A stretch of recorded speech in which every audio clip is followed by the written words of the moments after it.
Bonjour les graphes, ravi de vous retrouver pour cette analyse donc hebdomadaire des différentes cryptos. On va commencer avec le Bitcoin. Donc l'idée, voilà, c'était qu'on a eu le prorata. Donc on a eu ce prorata là qui est revenu chercher la zone médiane, la zone de support dans cette zone des 42 000, 43 000 dollars. Donc à ce stade-là, on va dire qu'on est en train donc de rentrer dans la construction-congestion dont on se parlait comme scénario principal ces derniers temps. Et maintenant, l'idée, c'est que voilà, il y a deux choses à faire ressortir. Ça, on va l'enlever, on va le nettoyer. On va en enlever un ici. Il y a deux choses à faire ressortir pour moi. Donc, c'est la figure long terme. Donc, on a validé cette résistance oblique. On avait ce support oblique ici. Et donc, on a cette médiane dans cette zone des 42 000 dollars. Tant qu'on est dans le haut de la figure de ce triangle symétrique, pour moi, c'est une construction qui est saine. Et qui peut mettre du temps, plusieurs semaines à zigzaguer, etc. Mais c'est quelque chose de sain à ce stade-là. Et tant qu'on va tenir la zone, même jusqu'à 40 000 dollars, hein, on peut pousser un petit peu la médiane jusqu'à 40 000 dollars, mais tant qu'on va tenir cette zone des 40 000 dollars, on va rester dans un régime de construction saine. Si on passe en dessous de ces 42 000, 40 000 dollars, on pourrait aller chercher donc un support aux alentours des 36 000, 35 000 dollars, soit le bas de la figure. On pourrait avoir une réaction, mais là, sur cette réaction, si jamais on n'arrive pas à repasser rapidement les 40 000, 42 000 dollars, il faudrait quand même allumer une petite sécurité et faire attention à la suite. Mais toujours est-il, voilà, je serais tenté de dire qu'en gros, au-dessus des 38 000, 42 000 dollars, on est vraiment sur une zone de soutien qui lance, pour moi, la construction. Et la construction, vous le voyez, c'est des congestions dans des figures. Alors sur certaines cryptos, c'est des triangles ascendants. Sur d'autres cryptos comme le Bitcoin ici, c'est des triangles symétriques. Donc c'était toute l'idée ces dernières semaines de vous dire oui à la hausse des cryptos, oui en effet au fait que il y a certaines hausses, c'est 70-80%, mais non au fait qu'à ce stade-là, on ne retourne pas complètement les tendances, en tout cas sur le Bitcoin. Sur certaines cryptos, ça a été le cas, mais sur pas mal de cryptos, on ne retourne pas encore complètement les tendances à la hausse en breakant les anciens plus hauts, etc. Et le Bitcoin, quelque part, c'est l'image dont on avait pu parler il y a 2 ans en étant un petit peu trop anticipé, mais l'image de se dire que voilà, certes, c'est le leader, mais c'est un leader qui perd de la puissance au profit des challengers qui de plus en plus nous démontrent également, de par les configurations, qui sont en train de prendre le relais. Donc voilà un petit peu où on en est sur le Bitcoin. Pour moi, il faut laisser construire dorénavant et tenir cette zone des 41 000, 40 000, 42 000 dollars dans cette zone-là. Au niveau du Bitcoin euro, ça va être la même idée, hein. On est dans cette même congestion avec la zone, là en l'occurrence, des 34 000, 35 000 euros en support. Ensuite, on va regarder Ethereum. Ethereum, donc, qui est le challenger. Là, on le voit, ce qui me plaît souvent, c'est que quand vous avez les pullbacks comme ça, les throwbacks en l'occurrence, sur les anciennes résistances devenues support et qui sont percées, c'est très souvent votre figure qui est réintégrée, c'est très souvent le support oblique qui est testé. Donc là, en l'occurrence, on est revenu sur ce support oblique qui se valide bien comme étant vraiment pivot. Et donc si on lâche ça ensuite par le bas, on aura une correction supplémentaire avec la zone, je serais tenté de dire, voilà, une zone entre les 2900 dollars à 2800 dollars qui sera le support, et le support moyen terme. Donc ça, c'est le support court terme. Si ça casse, on va chercher le support moyen terme. Et si ça casse, et bien tout simplement, le scénario sera caduque. Le scénario haussier sera caduque et on aura une remise en question de la tendance de fond. Pour l'instant, nous n'y sommes pas encore, mais clairement, on a quand même voilà, des signaux voilà, de prorata, mais un peu plus de prorata, c'est de la faiblesse également qui est en train de se mettre en place, et donc on est en attente, là on voit dans cette congestion, de soit avoir la capacité de relancer, et il va falloir le faire très rapidement au-dessus des 3500 dollars, soit malheureusement casser par le bas cet oblique, et corriger un petit peu plus profondément. Mais comme pour le Bitcoin, 2900-2800 dollars, c'est la zone de pivot qu'il faudra soutenir. Ensuite, on va les reprendre un petit peu plus dans l'ordre, mais Ave, c'est la même chose. Donc pour moi, on a tout de suite dégradé, vous le voyez. C'est pas des petites dégradations, hein. Si on avait voulu, je dirais, s'en tenir à la construction de figures, il aurait fallu tenir, vous voyez, cette zone des 360 $. Là, le fait de repasser sous les 350, c'est moche. Alors, vous n'êtes pas à l'abri de faire du rebond technique, etc. Mais tant qu'on va rester sous les 360, 370 $ dorénavant, c'est un retournement de la tendance à la baisse qui est en train de s'acter. Alors, à plus moyen terme, vous avez des espèces d'énormes ranges, bien entendu, mais vous le voyez, avant d'en sortir, il peut se passer beaucoup de choses. Donc là, à court terme, on aurait tendance à dire, hop, attention. Même si on le voit, on est revenu travailler l'ancienne zone de résistance qui est support, donc éventuellement pour jouer du rebond technique. Là aussi, si on ne réagit pas très rapidement à repasser au-dessus des 370 $, il va falloir faire un petit peu plus attention. Ce que l'on remarque, hein, globalement, c'est que le Bitcoin est très corrélé à la spéculation aussi sur les actions américaines. Donc en règle générale, quand les actions spéculatives américaines boostent pas mal, ben, les cryptos également boostent aussi.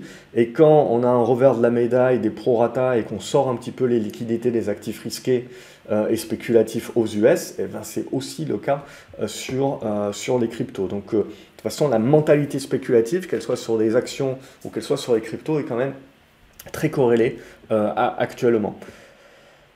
Qu'est-ce qu'on a d'autre? On peut regarder le Cardano. Donc Cardano, même chose, vous voyez, on avait cette petite figure ici qu'on casse par le bas, on fait le rebond technique sur cette figure, donc on la valide bien en résistance. C'est pas non plus encore terminé pour Cardano, hein, ça reste encore assez propre, je serais tenté de dire, tant que vous tenez cette zone est 2,20 $. Si on commence à lâcher ces 2,20 $, bon, ben, on commence à avoir des corrections plus profondes vers la zone des 1,80 $. Alors après, il faut accepter, hein, sur des actifs comme des cryptos, d'avoir énormément de volatilité. Et pour certaines d'entre elles, pour Cardano, je veux dire, tant qu'on va rester au-dessus des 1,80 $, on peut rester encore positif à moyen terme. Mais voilà, il faut pouvoir encaisser éventuellement. Donc le mieux en règle générale pour la plupart, c'est de solder, d'attendre les retours sur support, d'acheter ces supports, et si ça ne tient pas, de lâcher assez rapidement. Mais on devrait avoir pas mal de volatilité. Sur les actions américaines, c'est la même chose pour moi, les spéculatives américaines. On arrive dans une période un petit peu charnière avec pas mal de volatilité et des constructions très certainement qui se mettent en place. Sur Cosmos, celle-ci, on voit, elle continue de rester très puissante. Donc Cosmos, pour l'instant, reste très puissante. Éventuellement, vous n'êtes pas à l'abri. Voilà, il y a eu ce pullback déjà sur cette zone des 30 $. On le voit avec la mèche ici. Donc, il vous sert de soutien. Mais là, voilà, on est encore dans une tendance qui est très, très propre. Voilà, EOS, qu'est-ce que ça nous fait? On va revenir sur les autres. C'est mou aussi, EOS. Vous voyez, vous avez la cassure ici, puis tout de suite, pouf, réintégration. Alors, on tient encore ce support oblique, comme on a pu le voir sur Ethereum. Mais méfiance, si jamais ça lâche par le bas, le scénario est caduque. Sinon, voilà, on rentre dans une ère un petit peu plus de construction. Ethereum classique également, ça casse aussi par le bas très rapidement. Vous voyez, cette oblique-là, elle lâche. Donc, mis à part des rebonds techniques, il n'y a pas grand-chose à se mettre sous la dent là-dessus aussi. À moyen terme, on est revenu dans quelque chose d'assez léthargique, d'assez neutre, et on le voit en l'espace de une journée, on a cassé ce qu'on avait mis des mois à construire. Donc ça prouve aussi la volatilité, ça prouve les effets de levier, ça prouve le secouage de cocotier, ce dont on parle également sur les valeurs américaines, voilà, sur les actions, c'est ça aussi où il faut faire attention. Les tendances ont beau être propres, vous savez que la majorité de ces tendances tiennent grâce à des effets de levier. Donc le moindre secouage de cocotier, c'est des appels de marge, c'est des liquidations de comptes et c'est l'effet boule de neige. Donc voilà, c'est la même chose dont on a pu parler ces dernières semaines, de dire attention, méfiance. S'il y a quelque chose qui peut créer de la volatilité, c'est ça sur les actions, et ben, c'est déjà, on en a un exemple éventuel sur les cryptos, même si c'est de l'exemple qui est toujours dans l'extrême, puisque par essence, c'est très spéculatif. Le Dash, même chose, hein, le fait d'être repassé sous les 220 $, là, c'est un petit peu limite. Donc soit les cryptos se réveillent très rapidement maintenant et repassent au-dessus de ces anciens supports devenus résistance, soit c'est quand même moche, hein, ça va pas être terrible de rester sous les 220 $ sur le Dash. Alors il reste des supports évidemment sur la zone des 170 $, mais si ça passe en dessous de ça, bon, ben, il va falloir remettre à plus tard beaucoup de configurations. Là aussi, le Dogecoin terminé pour moi. On a cassé la dynamique, donc on patiente maintenant doucement d'avoir d'autres constructions à se mettre sous la dent. Horizon, qu'est-ce que ça nous fait? Pareil, ça a plutôt pas mal cassé, donc on est sur une zone là aux alentours des 75-70 $ à tenir. Important. IOTA, même chose, là c'est encore du throwback, on est encore en train de revenir sur des niveaux qui peuvent servir de soutien entre les 1,20 $ et les 1,30 $, donc à tenir de manière très importante pour pouvoir relancer ensuite assez rapidement et pas dégrader la tendance. Litecoin, donc pas mal de volatilité là aussi. On est revenu sur les supports. La même chose, vous voyez que sur Ethereum, on avait une construction en triangle ascendant qui a été cassée par le haut. On a le retour, mais qui vient percer l'ancienne résistance et qui va chercher l'ancien support. Donc là, ça c'est votre support qui vous permet de jouer du rebond technique éventuellement, mais si ça lâche, il faut sortir de la position. Au niveau de Monero, on a la même chose que sur Dash par exemple. Pour moi, c'est redevenu faible en dessous des 280 $, donc on fera très attention. Au niveau de Neo, même chose, sous les 55 $. Beaucoup plus de méfiance, hein. C'est dingue, hein. En une séance, hein, c'est nano, même chose, vous voyez, on avait dans le triangle, on casse par le bas, donc oui, vous pouvez avoir des rebonds techniques qui peuvent être juteux, hein, qui peuvent faire à peu près une dizaine de %, mais au niveau des tendances moyen terme, pour la plupart des cryptos, on a quand même cassé le moule, hein. OmiseGo, ça reste encore propre, un petit peu comme IOTA, on n'est pas à l'abri, voilà, de revenir chercher des supports aux alentours des 7,20 $. Là aussi, les 6 $ peuvent servir à être un gros support s'il y a de la volatilité qui revient éventuellement. Ça reste encore propre, donc il faut rester très sélectif. Globalement, Polkadot, même chose, ça reste encore propre. Là aussi, vous avez énormément de volatilité, mais on voit qu'on a cette zone des 23-26 $ qui tient en support, donc à confirmer.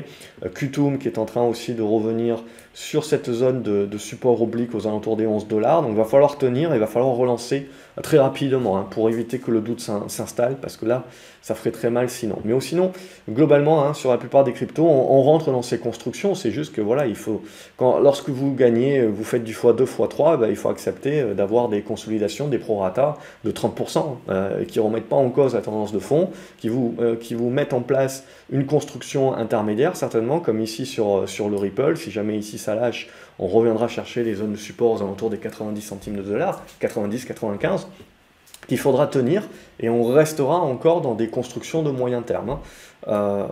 Et ensuite, Stellar, qu'est-ce que ça nous fait, Stellar?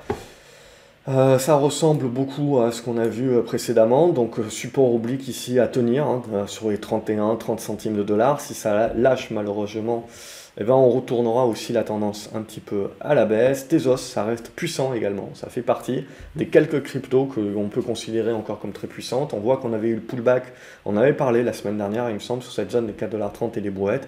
Puis on a la relance, donc ça reste très propre, et on a une zone là aux alentours des 5,86 $ qui vous sert de support, donc ça reste encore puissant. Tronix aussi, ça reste encore assez propre, hein. Pas grand chose à se dire tant que vous tenez, voilà, le support ici aux alentours des 8 centimes et des brouettes, donc il faut tenir ça. Waves, ça reste propre aussi, ça reste quand même assez solide. Vous avez le support ici, donc éventuellement s'il y en a qui veulent jouer une mèche, à tenir les 24 $, et tant qu'on tient les 24 $, on reste dans des dispositions moyen terme confortables. En dessous, par contre, on rentrera dans le côté faible, et Zcash, elle est faible. Donc on voit, on a vraiment une séparation, et je dirais le Bitcoin est entre deux eaux. Le Bitcoin, on a des cryptos qui sont encore très fortes, et qui certes font des throwbacks, etc., font des prorata, mais conservent quand même des configurations qui sont plutôt propres à moyen terme, qui conservent encore des supports et qui peuvent relancer rapidement. Et de l'autre côté, on a des cryptos qui sont plutôt faibles, qui l'étaient déjà auparavant, sur lesquels il y avait eu des rattrapages ces dernières semaines, en mode rattrapage justement, mais on le voit tout de suite. Dès que l'argent commence à s'enfuir, c'est évidemment, ça s'enfuit en premier lieu des dossiers qui sont considérés par le marché comme un peu plus pourris. Et donc, en l'occurrence, ici, on voit Zcash tout de suite, on a cassé les anciens supports qui redeviennent résistance ici sur cette zone des 145 $. Donc c'est un petit peu plus, ça sera un petit peu plus compliqué sur cette zone. Mais c'est de la construction aussi, hein. Si on dézoome vraiment, on reste encore dans des modes construction, mais avec des zigzags qui sont très volatiles, bien entendu. Donc essentiellement pour du trading. Si on regarde rapidement ce que l'on a sur des actions. Sur Argo Blockchain, côté en Angleterre, c'est toujours le dépassement des 150 pence qui peut éventuellement nous réveiller. Sur Atari, on a éventuellement ce pullback qui est en train de revenir ici sur la zone des 39 centimes d'euros qui peut vous servir de rebond et de relance. Si on perce, évidemment, on ne cherchera pas trop à se convaincre. Au niveau de Bit Digital, on est en train de revenir sur une zone de support. Il faudra voir si on peut relancer cette zone-là avec éventuellement la construction, on le voit, d'un biseau descendant. Si ça lâche par contre ce niveau-là, des 9,50$, 9,30$, qui est le dernier ici, là, et c'est 9,30$ ou 9,20$, qui est un petit peu le dernier rempart, là il faudra un petit peu se faire oublier. Pendant un petit moment, Bitmining, ça reste très propre aussi, support aux alentours des 9,50$. Donc pour l'instant, ça peut encore construire. Bitcoin Group aussi, ça reste propre. Pour l'instant, on voit que sur les actions liées à la blockchain ou à la crypto ou au Bitcoin et compagnie, ça consolide, mais de manière plutôt ordonnée à ce stade-là. Donc Bitcoin Group également, ça reste plutôt ordonné. Donc on peut rester positif au-dessus des 39 euros, ça c'est coté en Allemagne, c'est un dépassement des 45 euros qui va nous lâcher les chevaux. Au niveau de Bitfarm par contre, celle-ci craque un petit peu plus, mais ça reste encore propre, je serais tenté de dire, tant qu'on va tenir les 4,90 $. Hein. C'est vraiment les niveaux pivots à pouvoir tenir sur la suite pour conserver un biais toujours positif. Coinbase par contre, là, depuis qu'on a lâché cette oblique, on a dégradé et on a validé la dégradation en repassant sous les 250$. Donc là, celle-ci, voilà, il convient de repatienter à nouveau. On est repassé en dessous des niveaux pivots. Qu'est-ce qu'on peut regarder d'autre? Hive également, on est revenu très rapidement. Alors, mon graphique est un petit peu, voilà, saccagé. Mais l'idée est là, c'est que pour l'instant, on est en train de revenir sur un support qu'on est en train plutôt de lâcher. Alors, si j'arrive à tracer correctement. Donc aujourd'hui, là, il faut faire attention, on serait plutôt en train de le lâcher. Alors, il reste la moyenne mobile 50 avec les 2,30$ éventuellement en mode dernier rempart, mais il faudra veiller à ne pas lâcher ça, sinon c'est reparti pour un tour baissier. Hut 8 Mining, ça reste propre. Alors là aussi, ça peut faire du prorata. Hein. Il faut dire que le titre a quand même triplé en l'espace de quelques semaines. Donc il a le droit aussi de souffler, éventuellement même de revenir jusqu'à 8,30$ sans pour autant remettre grand-chose en cause à ce stade-là. Donc là aussi, sur les actions, on voit qu'on a des actions qui sont quand même plus fortes que d'autres. Marathon, un petit peu plus faible. Hein. Donc on a réintégré très rapidement cette ancienne zone de résistance qui ne fait pas support du coup. Donc on a en mode, entre guillemets, dernier repas, on a cette ancienne zone ici, alors comprise entre les 34$ et les 32$, qui est vraiment le gros support à pouvoir tenir. Il reste aussi les 29$, qui sera en mode dernier rempart, mais là aussi, il faut laisser un petit peu purger. MicroStrategy, même chose, on est en train de revenir sur la zone de gap qui devra tenir. Si on repasse sous les 550$, il faudra redevenir un petit peu plus prudent et sceptique sur la suite. Microvision, toujours rien à se mettre sous la dent. On est revenu sur des supports aussi, mais c'est vraiment le dépassement des 16$ qui nous donnerait un petit peu quelque chose. Overstock, ça c'est plus l'utilisation blockchain. On a une petite consolidation ici, mais méfiance si ça lâche par le bas. Hein. C'est vraiment un débordement de 75$ qui peut éventuellement commencer à nous faire rentrer. Au niveau de SOS, ça continue de construire. Pour l'instant, voilà, on vient refermer le gap, on revient sur le support. Donc pourquoi pas jouer la relance sur cette base des 2,67$. Mais si jamais ça enfonce cette oblique ici, il faudra aussi certainement lâcher l'affaire. Blockchain Group, ça c'est coté sur Euronext. L'objectif avait été atteint. On avait parlé de cette zone des 1,50, 1,60. L'objectif est atteint, donc éventuellement la construction avec la consolidation qui se met en place. Rien de bien majeur tant que vous allez tenir ce pullback sur l'ancienne oblique avec la zone des 1,28€. Si vous passez en dessous, là par contre ça sera un petit peu plus problématique, mais pour l'instant c'est de la construction. Voilà donc ce que l'on pouvait dire en topo, en point crypto de cette semaine. Comme d'habitude, j'espère que ça a pu vous aider. N'oubliez pas de liker la vidéo, de la partager avec d'autres investisseurs que ça pourra éventuellement aider, de vous abonner à la chaîne, comme ça vous ne loupez pas les autres vidéos, et de me dire ce que vous pensez du marché crypto actuellement, quels sont les cryptos éventuellement que vous surpondérez, auxquels vous croyez un petit peu plus, et la suite que vous voyez éventuellement à ce marché dans les commentaires. Salut les graphes et à la prochaine. Bonne journée.